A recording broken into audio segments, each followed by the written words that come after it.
terjadi perbedaan cukup mencolok antara hati yang sakit dengan fisik yang sakit. Fisik yang sakit menyebabkan kita tidak mampu mencicipi makanan dan minuman selezat apapun makanan dan minuman itu disajikan kepada kita. Itu ciri khasnya hati, itu ciri khasnya fisik yang sakit. Jadi kalau fisik kita lagi sakit, maka kita tidak mampu mencicipi nasi goreng, telur mata sapi setengah matang, jus mangga, jus alpukat, es jeruk ditambah es kelapa muda ditambah jeruk. Tidak mampu kita nikmati. Kenapa? Karena fisik kita sedang sakit.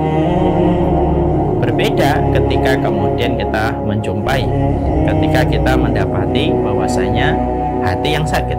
Hati yang sakit itu adalah sebuah hati yang dia makanannya tetap lezat, minumannya juga tetap lezat, ya. Dia mengkonsumsi berbagai macam makanan dan minuman yang lezat, tetapi ketika dia mengkonsumsi, tetapi dia tidak mampu merasakan kenikmatan dan tidak mampu merasakan kelezatan di dalam setiap dia beribadah kepada Allah Subhanahu wa Ta'ala. Jadi dia tidak mampu merasakan kelezatan di dalam beribadah kepada Allah. Fisik yang sakit menyebabkan dia tidak mampu merasakan kelezatan makanan, tetapi hati yang sakit itu tidak bisa menyebabkan kita merasakan kelezatan dan kenikmatan di dalam beribadah. Sholat tidak ada kenikmatannya, kemudian tilawah tidak ada kenikmatannya, ta'lim tidak ada kebahagiaannya, dan seluruh ketaatan itu pada dasarnya tidak ada kebahagiaan sedikit pun. Kenapa? Bukan karena ketaatan itu tidak memberikan rasa manis pada kehidupan kita. Ketaatan itu memberikan rasa manis.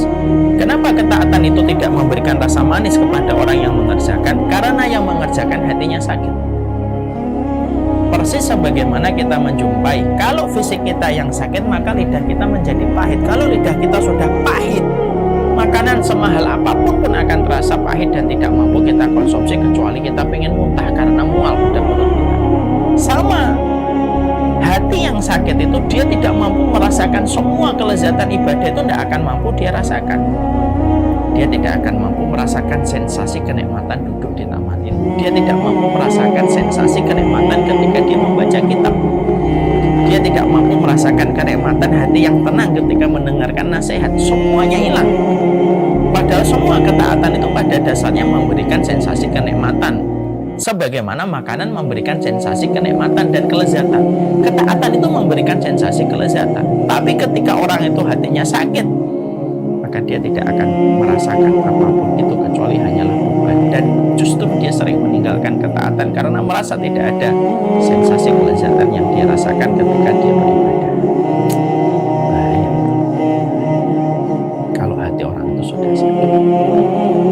Kalau dibiarkan, dia menjadi mati. Dan para ulama salaf sudah mengingatkan, hati yang mati itu lebih baru, lebih parah dan lebih buruk daripada kematian.